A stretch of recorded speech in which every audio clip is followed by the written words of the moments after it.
where I tell stories of the mysterious, twisted, and paranormal. And today is no different. I got a really good story for you guys. So without any further ado, it's time to slip into a mind that's not our own.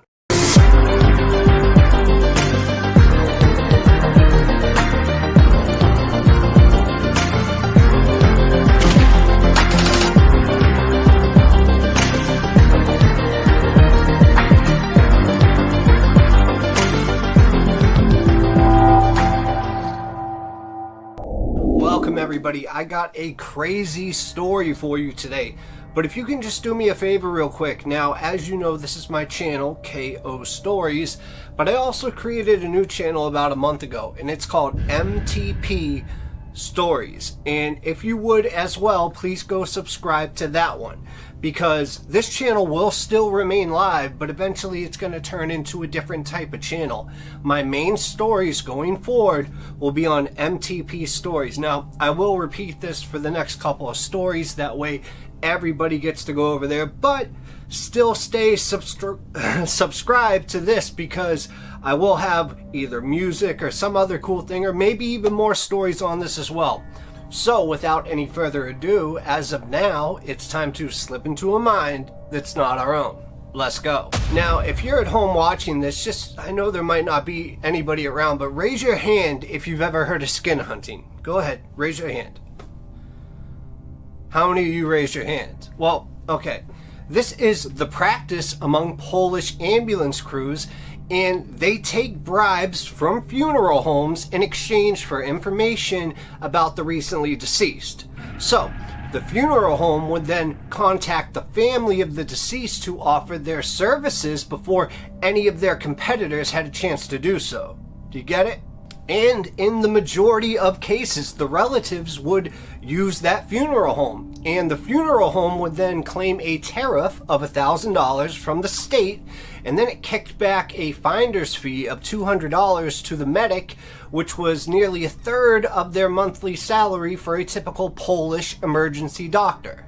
Now, for the workers, it was a convenient but immoral arrangement. And as with any trade where money has become the primary motivator, this one, just like any other, was ripe for corruption. So basically it started off like this. These ambulance crews and emergency medical staff would, just pass on information about patients that just died. But of course, it wasn't too long before some began to realize that more corpses meant more money. And then there were certain medics that began to carry out their own life-saving efforts with less diligence than the job required. Plus, there were others that deliberately took their time, whether it was to reach the hospital and making unnecessary detours and even stopping by the roadside in the hope that their patient would be pronounced dead on arrival. And then, if that wasn't bad enough, emergency doctors who rode with the ambulance crew sometimes failed to attempt to resuscitate their patient. And even if they did it half-heartedly. Now, it got bad to the point where sometimes they even withheld life-saving drugs, all in the name of making a quick buck. Now, these practices became widespread, and it seemed possible that the authorities knew nothing about it. But in hindsight now, there is indeed strong evidence to suggest that both medical and police establishments were actually aware of this skin hunting trade, and why they failed to act is uncertain. Although prosecutors may well have weighed up the odds of successfully trying these cases and decided that they were significantly stacked against them, so they didn't do it. And the medical authorities would have also realized that a public admission to this practice of skin hunting would have seriously undermined the credibility of their emergency services. And, these could be the reasons why nothing was done. But, like most corruption, the authorities could only turn a blind eye for so long, because eventually a case came to light where the perpetrators were so bold and brazen that the police were actually forced to finally take action. Okay, so in 1995, the police in Lodz, which was Poland's second largest city, were tipped off about an ambulance dispatcher at one of the city's largest hospitals, and this man reportedly was the ringleader of a group of skin hunters with virtually every emergency medic at the hospital on his payroll. And he was totally blatant about his activities, and he would openly boast about the money he was making, and he slipped up when trying to recruit a recently qualified EMT, and the young paramedic had been outraged at the offer of cash for corpses and then contacted police. It's good to know that some people out there still have morals. But you see, the investigation into this case was very badly mishandled, and some suggested that it was handled that way deliberately. So rather than, place the suspect under surveillance while they gathered evidence, the police arrested the dispatcher on the spot. And of course, he denied any wrongdoing, and despite holding him in custody for a month, the police eventually were forced to release him because of a lack of evidence. And believe it or not, he even tried to return to his job, although the hospital wisely decided not to re-employ him. Now, after that, the investigation into the skin hunting trade went quiet. But of course, that didn't mean that the problem went away. Not even a little. In fact, it had taken an even more sinister turn, because now there were certain crews that were not only allowing patients to die, but they were actively causing their deaths using the muscle relaxant Pavilon. And this drug was commonly used to stop a patient's breathing when he or she is to be placed on a ventilator. And without that ventilator, the patient would quickly suffocate as the lungs were unable to even draw a breath. Now, this is sad because it is a very unpleasant way to die. And to top things off, the patient remains lucid throughout the whole thing, unable to move a muscle, though he is aware, or she is aware, that death is imminent, and they are absolutely powerless to do a thing about it. Now, how long this horrendous practice of cash for corpses may have continued is open to conjecture. But in 2002, an investigative journalist from Gazeta Wyborcza, Poland's largest newspaper, published a story exposing the horrendous details of the skin hunters. And not only skin hunters, but the skin hunting trade. And although the practice was rampant throughout all of Poland, the article focused on Lodz. Now, this was because they believed that that was the city that was the most affected by it. Now, the result of this was widespread public outcry for the authorities to finally take some action. But once again, the investigation was done half-hearted, despite the article reporting the involvement of hundreds of healthcare workers in what appeared to be none other than malpractice and murder. Now, the police honed in on only one crew consisting of paramedics Andrzej Nowicki and Karol Banasiwi. I know I butchered those names, guys. And also emergency doctors Janusz Kalinski and Paweł Wisniewski. And even then, the evidence was still scarce. It was almost impossible to determine who the victims were and which patients had died naturally and which had been helped on their way to the other side. Also, which had died due to inadequate medical assistance, which had been injected with Pavilon, a drug that is notoriously difficult to detect. And to be perfectly honest, if the accused would have just kept their mouths shut, they probably would have walked away scot-free. But Nowicki and Banasiwa decided to come clean and admit their involvement in the horrible scheme. Now, they would eventually be tried in January 2007, with Nowicki sentenced to life in prison for 4 murders, and Banasiwa received 25 years in prison for particularly one cruel murder of a patient. Now, Dr. Kalinski was found guilty of willfully endangering 10 patients and sentenced to 6 years with his medical license suspended for 10 years. And the other doctor, Wisniewski, was convicted of a similar offense and received 5 years in prison with a suspension of 10 years, and all the sentences were upheld upon appeal. But the reign over the horrendous practice of skin hunting did not end there. In fact, The newspaper that had published the expose received more criticism than the medical fraternity itself, and the Gazeta Wyborska was widely condemned for slandering the names and reputations of hard-working and underpaid ambulance staff. And while the inquiry by the district prosecutor's office in Lodz continued, they would eventually examine over 800 cases without making one single arrest. Then, on December 31st, 2010, the public prosecutor announced that a decision had been taken to discontinue the investigation into the movement of ambulances. Failing some new significant disclosure, it's unlikely that it will ever be resumed. So, not really a crazy end to the story, but the moral of this story is that if you go to Poland, try not to end up in the back of an ambulance, because it seems like for some EMTs, you are more important to them dead than alive.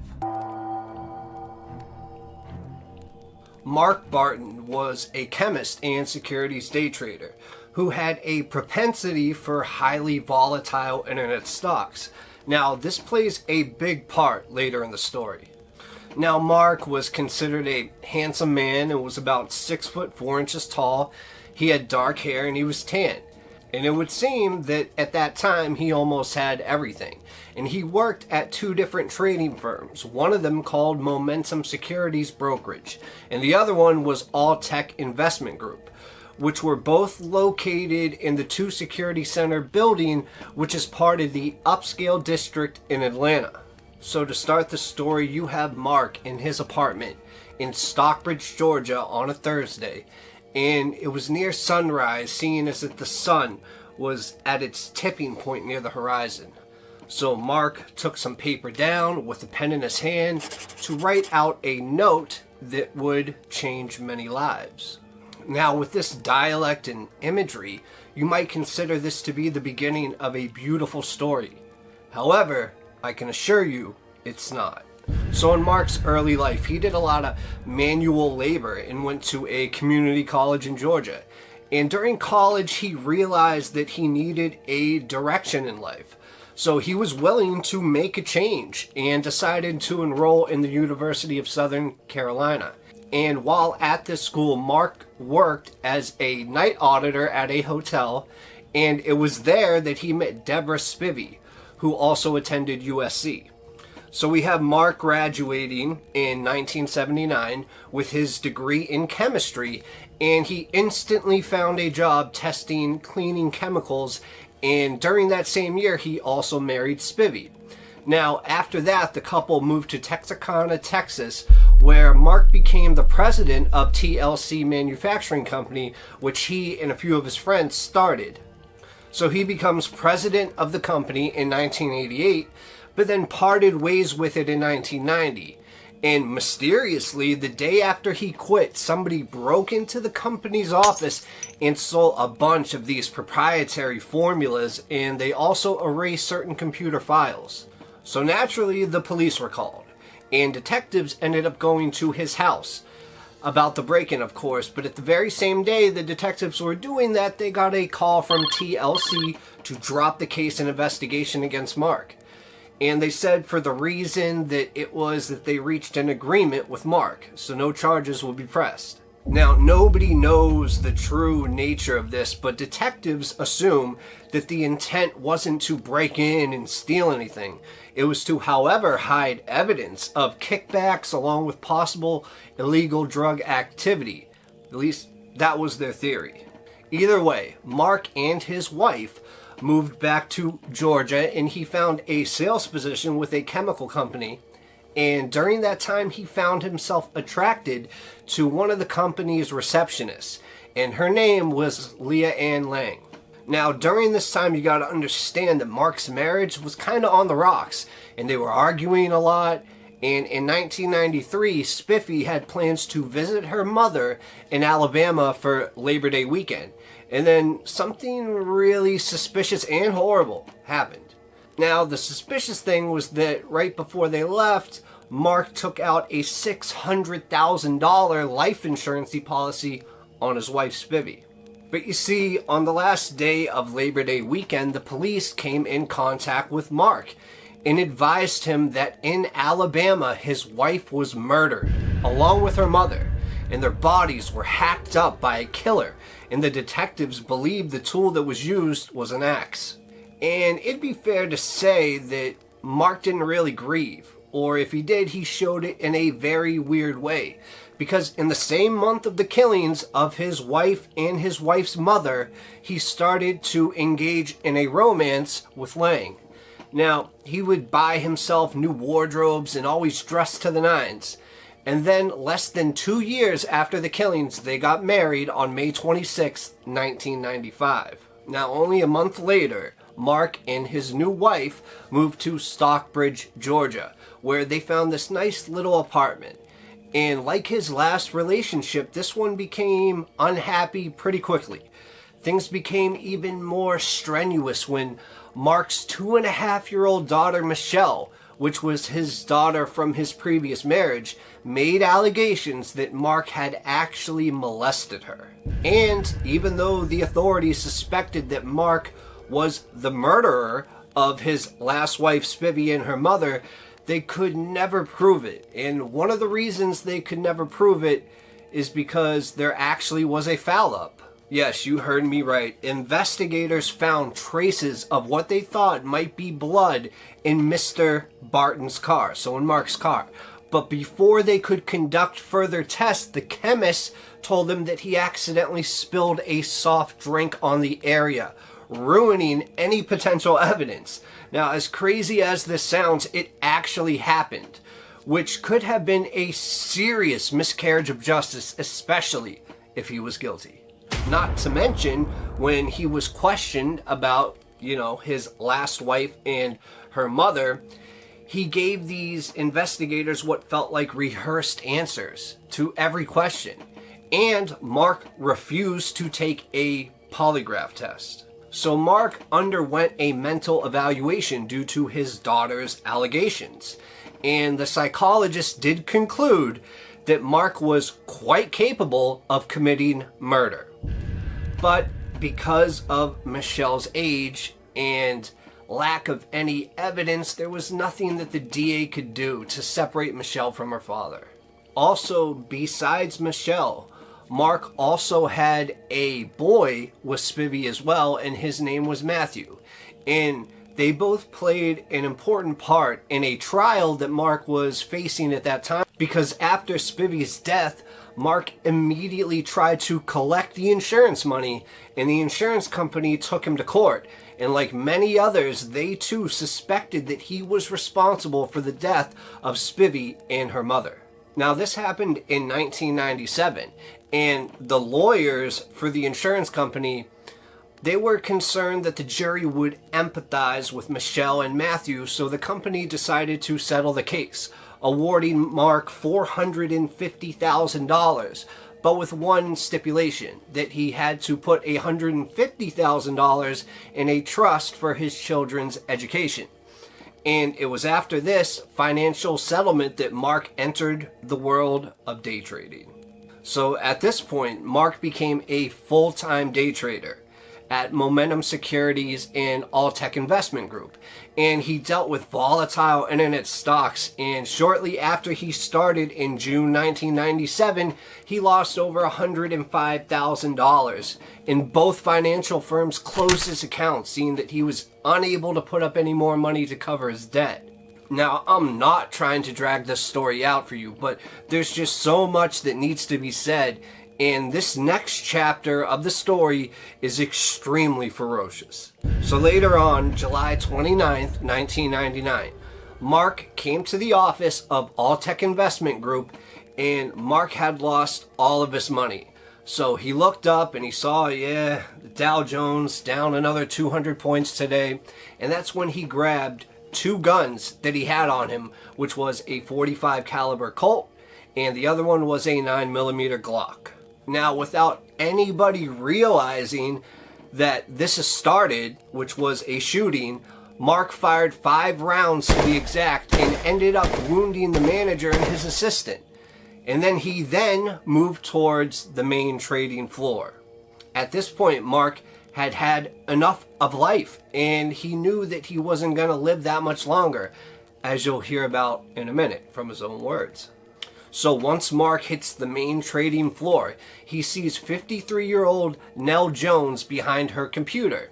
And then just like that, he fires a shot at her, but he misses. So he just continues, and at this point, to shoot across the whole trading floor. Now at this point, it was total mayhem. And throughout the shooting, he didn't even say a word until he exited the building. And that's when he finally uttered the words, "I hope this won't ruin your trading day." Now from there, Mark walked toward Momentum Securities, where the mayhem continued.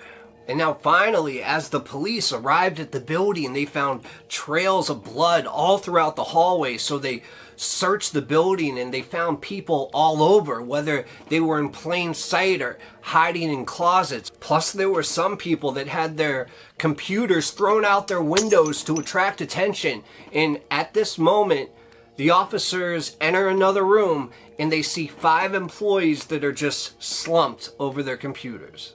I mean, if you could just imagine the carnage that these police officers had to see while still having to have their head on a swivel looking for the suspect who they didn't even know at the time was Mark. So, police, they continued searching the whole building and found nobody. But the officers outside the building were actually able to gather information about Mark, believe it or not. And this is because there was a group of employees that were outside of the building during the shooting. And they told the police that they saw a man who fit Mark's description taking off on foot, and he was running towards an intersection. Plus, another man saw the suspect running towards a place called Phipps Plaza. So at this point, the officers quickly, they made a plan, and they armed themselves with their shotguns and their police dogs, and they searched the area. And while in that area, a lot of officers and schools were on lockdown. And after a 4-hour search, police finally got a tip that Mark was hiding in an unoccupied van parked at the town center mall. Then quickly, police then received a radio dispatch that Mark was driving the van on Interstate 75. And that's when Cobb County Officer Clements spotted the van. So Clements decided to follow the van very cautiously, though, trying not to be spotted by Mark. And the time right now was 7:50 p.m. And Clements saw Mark turning off the interstate in Ackworth and saw Mark as he was pulling into a BP gas station. So this is when Clements saw his opportunity. So he accelerated into the gas station, turning on his sirens and lights, and then he positioned his car right in front of the minivan. And as he jumped out of his patrol car, he instantly drew his weapon and took cover behind a squad car door. So with the adrenaline just coursing through his veins, he orders Mark to get out of the van and put his hands up. And while sitting in the van, instead of raising his hands up, Mark raised both the 2 guns to his head and then shot himself. But the carnage was more than we thought. Because when detectives went to Mark's home, they discovered a sad and shocking scene. Mark's wife and children were murdered, and it looked like they were bludgeoned to death with a hammer. Up to this point, Mark had killed 13 people and had wounded 13 others. And in the room, they discovered a note written by Mark. And this is what the note said. "I killed Leah Ann because she was one of the main reasons for my demise. I know that Jehovah will take care of all them in the next life. I'm sure the details don't matter. There is no excuse, no good reason. I'm sure no one will even understand. If they could, I wouldn't want them to. I just write these things to say why. Please know that I love you, Leanne, Matthew, and Michelle with all my heart. And if Jehovah's willing, I would like to see him again in the resurrection to have a second chance. I don't plan to live very much longer, just long enough to kill as many of the people as I can that greedily sought for my destruction." So at this point, Mark had killed his wife and 2 children on the 28th, the day before his rampage started at the trading offices. Now, one city in particular had an immense sense of peace throughout it, but that sense of peace was going to be destroyed on July 22nd, 2015 at 11:30 p.m. A 911 call was called in by a 12-year-old girl who was in a panic state, and she said that her brother was killing her entire family. Then the 911 dispatcher could actually hear screaming and yelling in the background, as well as an older male's voice. And for the operator, she couldn't get any information from the caller, so the phone went dead. But the dispatcher was able to track down the address, and immediately police were sent to 709 Magnolia Court. And when the police arrived, they noticed a lot of blood on the porch and could even hear a faint whisper from within the house. So the responding officers looked at each other, took a deep breath, drew their guns, cautiously and meticulously entered the home, and inside they found the aftermath of a bloody, horrible massacre. The first image they saw undoubtedly shook them for probably the rest of their life, because lying on the floor in front of them was a 13-year-old girl, and she was later identified as Crystal Bever. Her throat was slit, and she had multiple stab wounds to her arms and her stomach. Then there was an adult male who was later identified as 52-year-old David Bever, and he was the father of the family, and he unfortunately had over 28 stab wounds to his arms, neck, torso, and face. Then, laying right next to David's body, police found his wife, who was 44-year-old April, and she experienced blunt force trauma from either an instrument such as a bat or maybe even hands and feet, along with over 48 stab wounds to her neck, head, and just basically all over her body.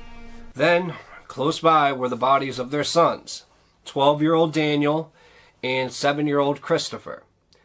And then there was their 5-year-old daughter, Victoria. Now, Daniel received 9 stab wounds to his back, his shoulder, and his chest. Christopher had 6 stab wounds to his chest, back, shoulder, and lower leg. And Victoria had 18 stab wounds to her neck, upper arm, and her chest. Now, if it seems like this video is a little hard for me to get out, it is, because I had to read it twice, just because the first time I read it, I was kind of in shock. Just that stuff like this even happens, and this video really is hard to get out, so if you could just please bear with me on this one. Thanks. This amount of carnage in one place would give anybody, not just a police officer, a horrible feeling in their stomach and horrible images that they would remember for the rest of their lives. And it was truly worse than many massacres that we see in movies.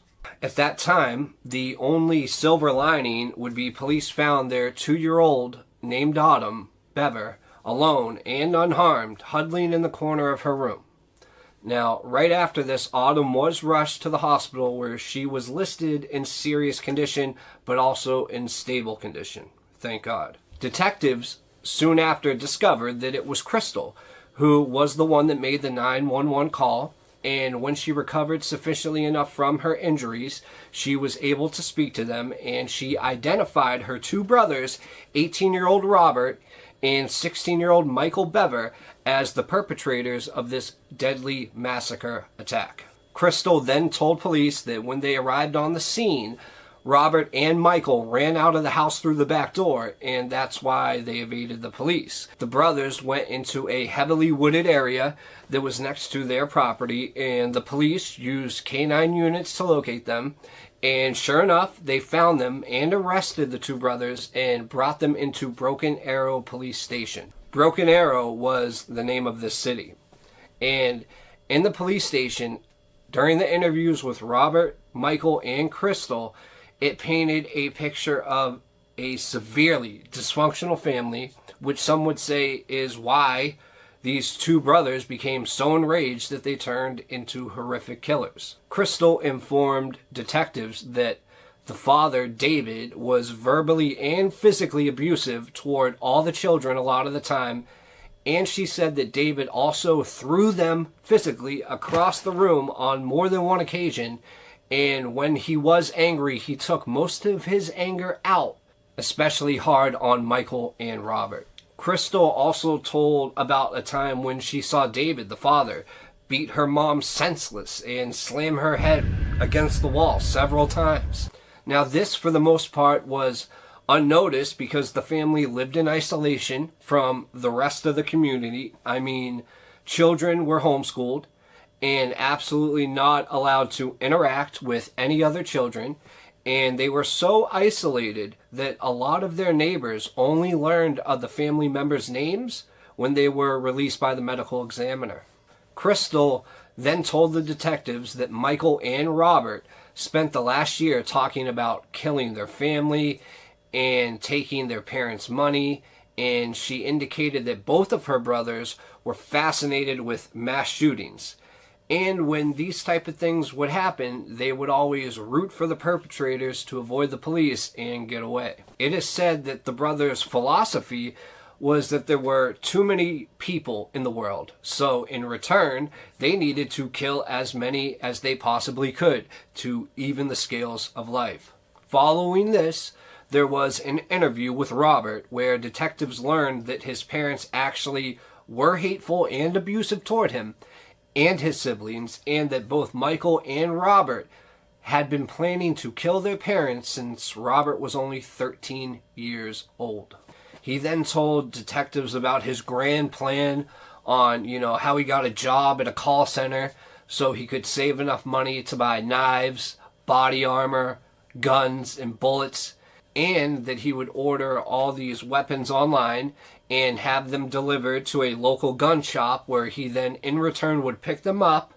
And in fact, he actually ordered ammunition on the day of the massacre. So when the detectives looked into this, they found over 3,000 rounds of ammunition that the brothers ordered and uncovered that their plan was to kill their entire family and dismember them and then place them in different parts in plastic storage containers that they would hide in the attic.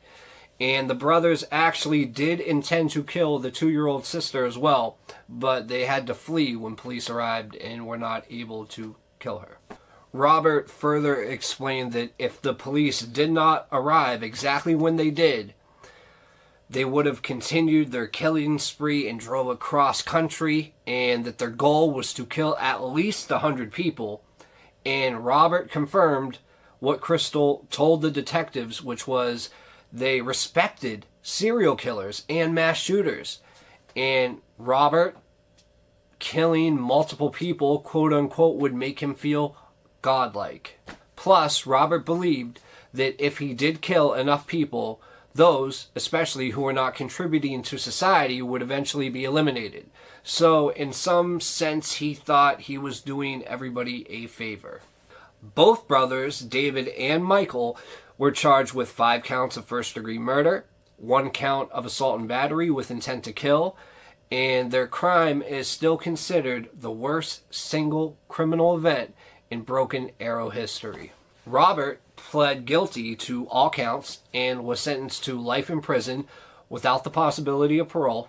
Michael was found guilty of all the charges and sentenced to 5 life sentences plus 28 years for the assault. Now, the children that actually survived this horrific massacre ended up being placed in foster homes. And it is to note that some say that no child is born evil, and that when children commit evil, it's because they have experienced evil, often from the very ones who are supposed to protect them. And in this case, Michael Bever especially was a time bomb just waiting and waiting to explode. Guys, just to let you know, this story is for mature audiences only. And there will be some points where I am not going to say the exact words. I'm going to use words like romantic or excited because this story is explicitly graphic, especially in a sexual nature. But I did everything that I could to make it more friendly to the average person's ear. So with that being said, I hope you enjoy.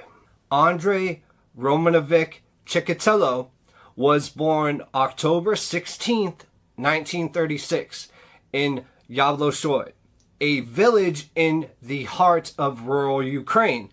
And this is the time when Russia was the USSR, and it was also known as the Soviet Union. So during the 1930s, Ukraine was actually known as the breadbasket of the Soviet Union.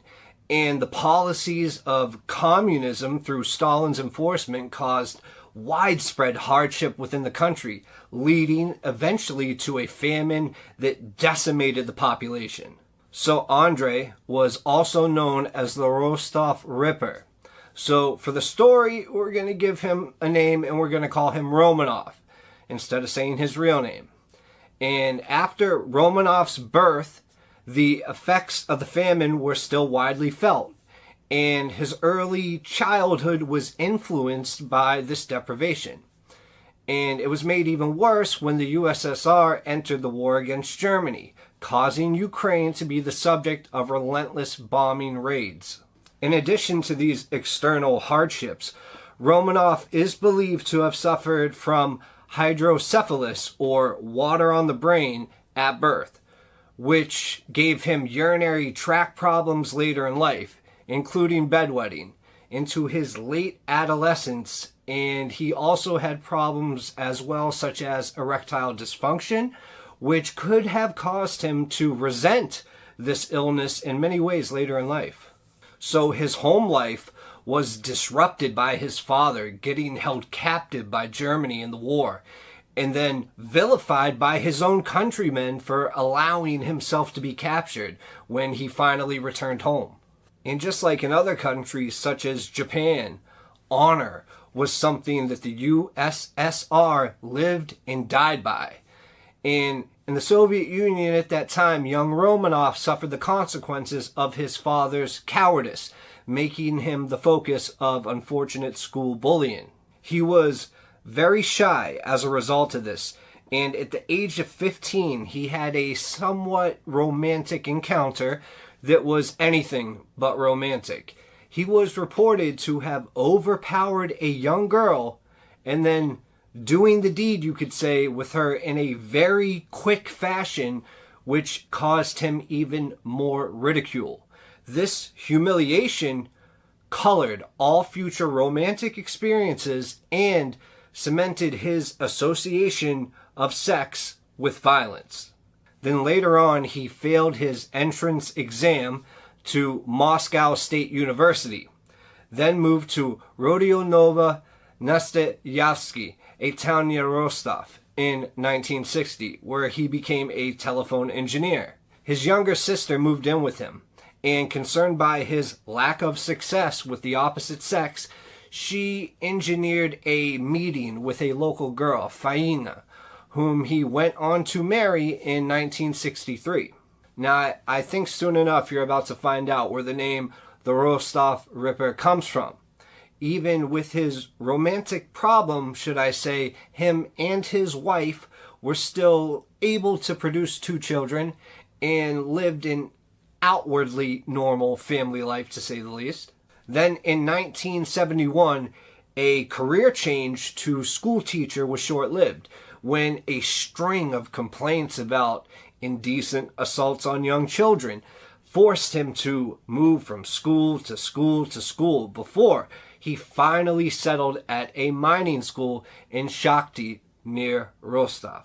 On December 22nd, 1978, the Rostov Ripper killed his first documented victim, who was 9-year-old Lena Zaktanova.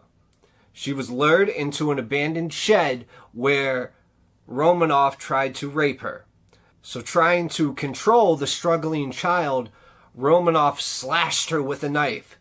And when he did that, at that moment, he also, well, let's just say he got excited, which confirmed his psychological connection between violent death and sexual gratification. that went on to correlate with all future attacks.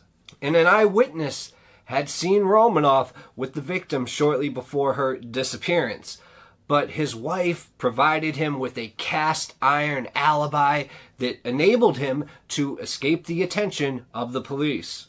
Now, believe it or not, there was a 25-year-old Alexander Kravchenko with a previous rape conviction who was arrested and confessed to the crime under duress, probably as a result of extensive and brutal interrogation.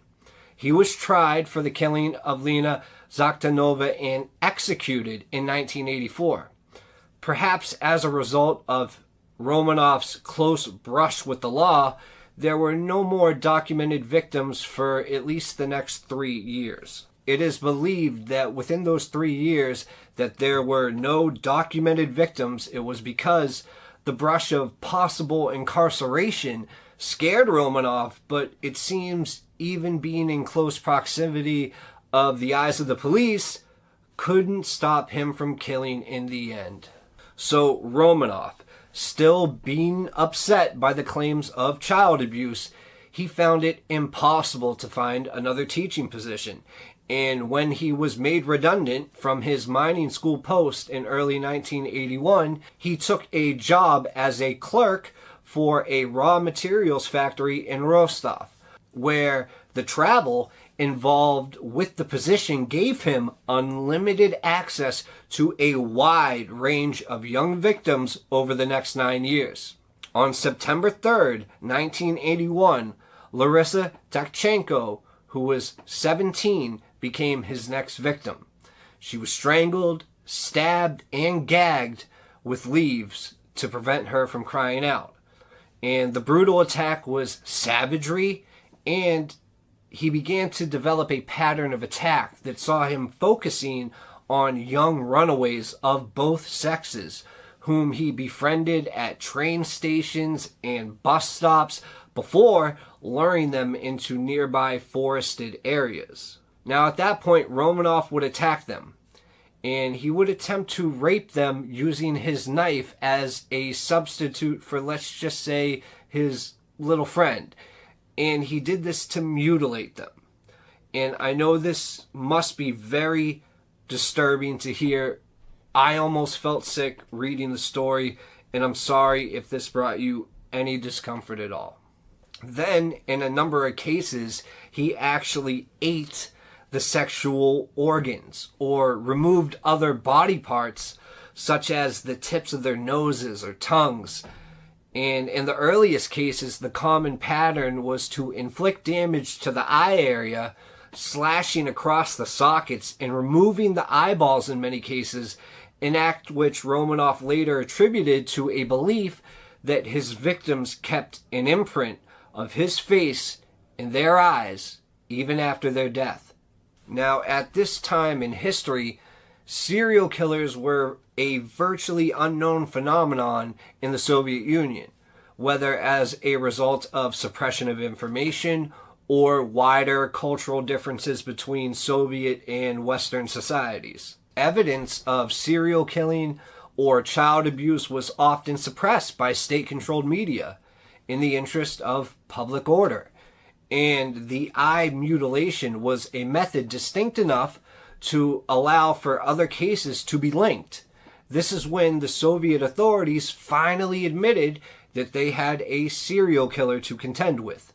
Now, as the body count mounted, rumors of foreign-inspired plots and werewolf attacks became more prevalent, and public fear and interest grew, despite the lack of any media coverage. And in 1983, Moscow detective Major Mikhail Fetisov was seconded to Rostov to assume control of the investigation.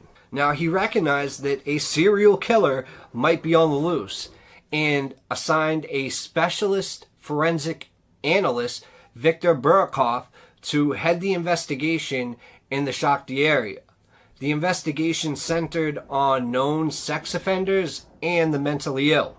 But because of current interrogation methods of the local police and that they regularly solicited false confessions from prisoners, it felt Burakov was skeptical of the majority of these confessions. Progress was slow, and not all the victims' bodies have been discovered, so the true body count was unknown to the police.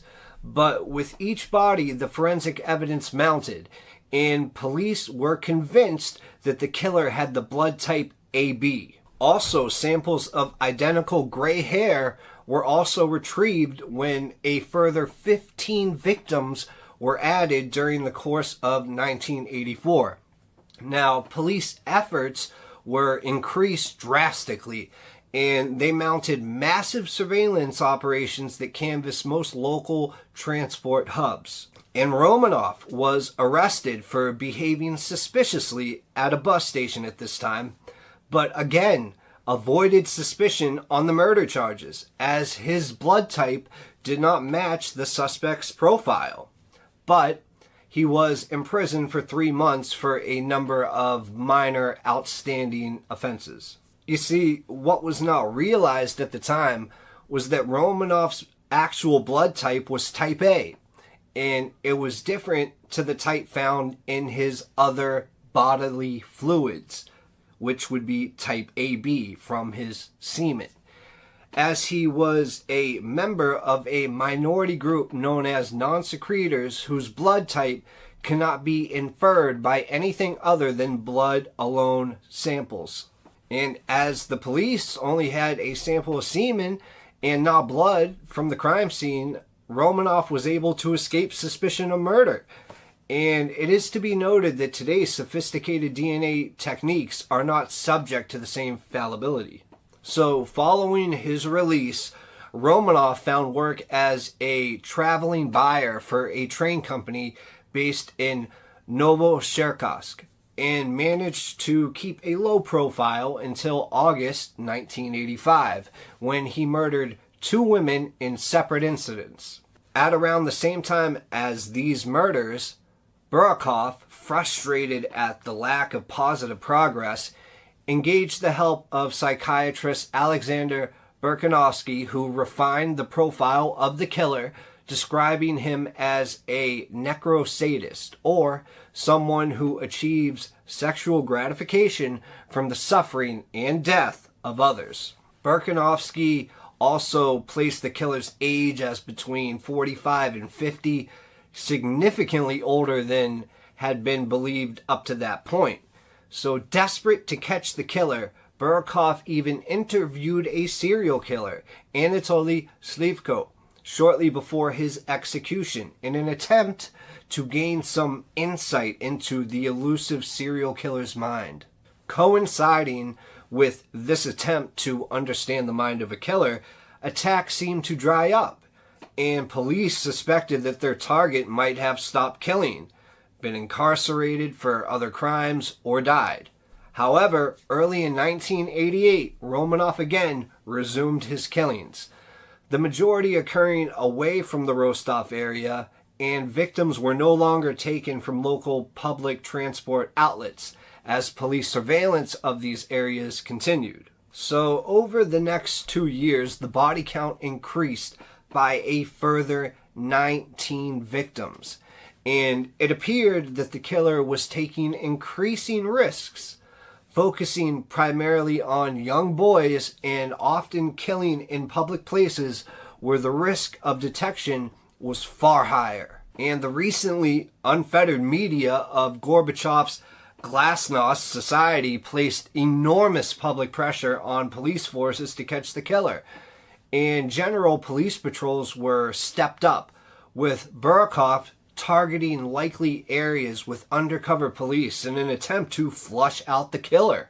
Romanov evaded capture narrowly on a couple of occasions, but on the 6th of November 1990, fresh from killing his final victim, Sveta Korostik, his suspicious behavior was noted by patrolling policemen at the station nearby, and his details were taken.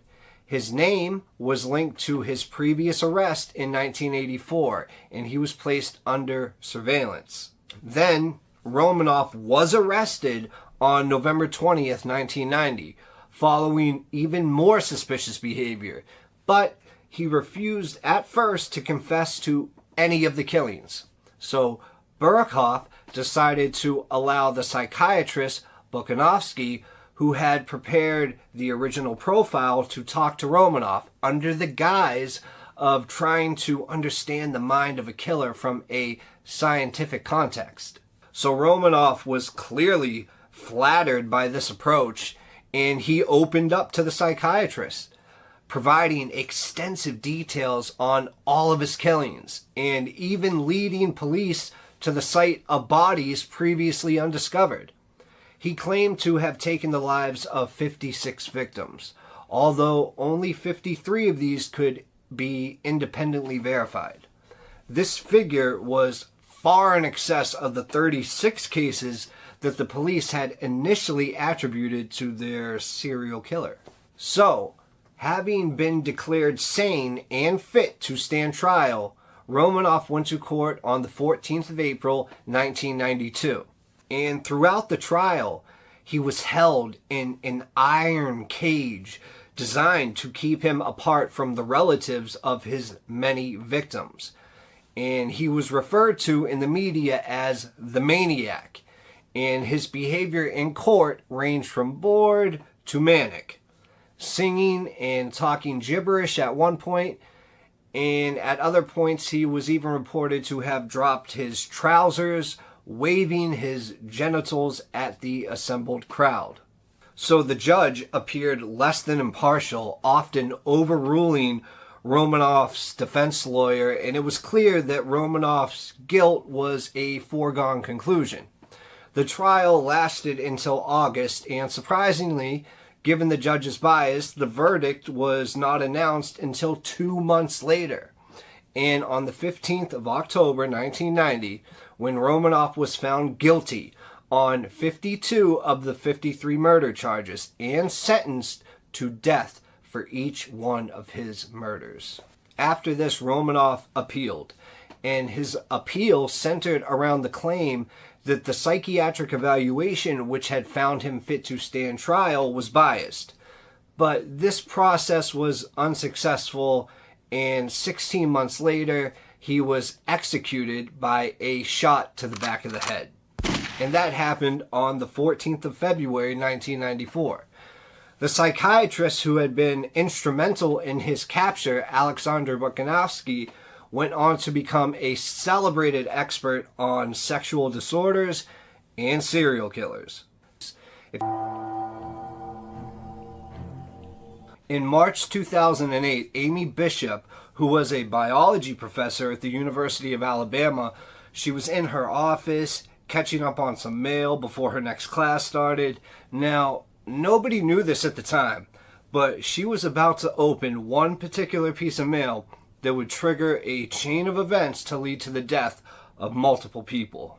Now, this letter was from the Dean of College of Science, and it stated that Amy was being fired from the university on February 26, 2010. Now, Amy was advised in the spring of 2010 that that would be her last semester at the university because she did not make tenure. Now, from an outsider's point of view, we would see Amy as a total success in life. I mean, she was born April 24th, 1965, and she was married. She had 4 children, plus she was highly educated. She received her undergraduate degree from Northeastern University in Boston, and then she earned her PhD in genetics from Harvard. Pretty good. After that, she became an assistant professor at the University of Alabama in 2003. Now, during this time, she partnered with her husband to develop a portable cell incubator, which was a technology that maintains and supports growth of microorganisms when conducting biological experiments. Now, they started developing this because they were in a competition in which they won 3rd place and $25,000. Now, Amy's second cousin was the author John Irving, who some of you might have heard of. And when she was living in Massachusetts, and this was in the 1990s, she had also pursued writing by joining the Hamilton Writers Group, and she hoped on becoming a writer so that she could actually leave academics. During this time, she wrote 3 novels, and even though none of them got professionally published, and despite this, along with all of her other accomplishments, there were several problems with her conduct. First, members of the Hamilton Writers Group stated that she tried to present herself as a serious writer, but frequently bringing up things such as her degree from Harvard and that, she was related to John Irving, and they found her to be just very abrasive and self-righteous, how she deemed herself deserving of praise all the time. Now, in her 10-year review meeting at the University of Alabama, Amy learned that one of her other colleagues on the board referred to her as crazy. And in response, Amy filed a complaint with the Equal Employment Opportunity Commission. Now, that alone probably wasn't the factor in the story of today, but I guarantee you it might have been the straw that broke the camel's back, or at least leading up to it. And during the faculty meeting, some of the professors also accused her of acting extremely erratic, and she wasn't popular with her students at all. They saw her as a very poor instructor, and they also felt that she was ineffective in the classroom and behaved in unsettling ways. Even some of her students went as far to sign a petition that requested the university to take action, but nothing ever came from that petition. Now, according to the university, Amy did not receive tenure because she had not submitted all of her research papers on time to get published, so they did not count towards her tenure in the university. Also, the university board felt like she was spending way too much time seeking these patents for her portable cell incubator. However, there were darker parts of Amy's past which the university was completely unaware of. And in the period of 1986, Amy shot and killed her brother. However, for some reason, there were no charges brought because it was ruled as an accident. And in 1993, both Amy and her husband were suspected of sending a letter bomb to Paul Rosenberg. Not the same Paul Rosenberg that, works with Eminem. This was a colleague of Amy's at Harvard. Now, in case you didn't know, a letter bomb is an explosive device in a small package and sent to someone with the intention of harming or killing them. But fortunately, the letter bomb failed to explode. And that also meant authorities lacked the evidence that they needed that was required to bring charges against Amy.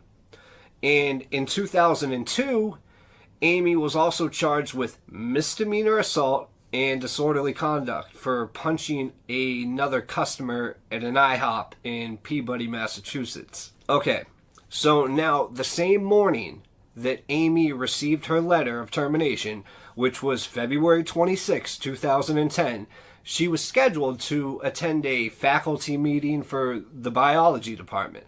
Okay, so now Amy is getting ready for this meeting that is about to start at 3 p.m. that day. And it was attended by her and 12 of her other colleagues, and they all sat around this large oval meeting table and discussed business along with other things that they had to discuss.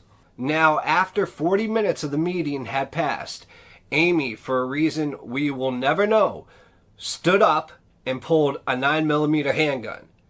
And she cocked the slide back and then shot the person sitting next to her in the head. And then methodically shot each person around the table in the head, in the head, in the head. The people that were sitting on the opposite side of the table attempted to take cover on the floor. And in the words of Deborah Moriarty, who was a survivor of the attack, she said, "This wasn't a random shooting around the room. This was done execution style." And the crazy thing about how Deborah actually survived was that when it was her turn to get shot in the head, Amy's gun randomly jammed. And with the help of her and others, Deborah rushed Amy and pushed her out of the room, and then they barricaded the door to make sure Amy couldn't get back in. And at this point, Amy killed 3 people and wounded others that almost died. It's a miracle that all 12 people were not shot in the head that day, and something as simple as a gun jamming probably saved the life of 9 other people. Now, on September 11th, 2012, Amy was charged with 3 counts of capital murder and 3 counts of attempted murder. Now, Amy wanted to avoid a trial at all costs because the prosecution was going for the death penalty. So she ended up taking a plea deal, which meant her sentence would be life in prison without the possibility of parole. So Amy was then sent off to be incarcerated at the Julia Tutwiler Prison for Women, and while in prison, Amy was hospitalized once after she attacked another female inmate, but Amy is currently 56 years old and still alive and serving her sentence in prison. So, even though Amy is spending time in prison, she probably should have got either sent to a more maximum security prison or possibly the death penalty. Because remember, if she truly did murder her brother in 1986, you gotta remember, it was ruled as an accident. But from what we know now, maybe it was not an accident. Now, it seems like Amy was the type of person to always excel in school and to have dreams of becoming a writer, even though she might have, lacked the talent to do so. But why Amy snapped? We can assume it was because she did not get tenure. With colleagues and even students saying that she acted extremely odd sometimes, it is to wonder, were those the only times that Amy killed? Or maybe she was a serial killer and got away with more murders than we could even comprehend. Maybe one day we will know if she killed more people. Either that, or we'll never know at all.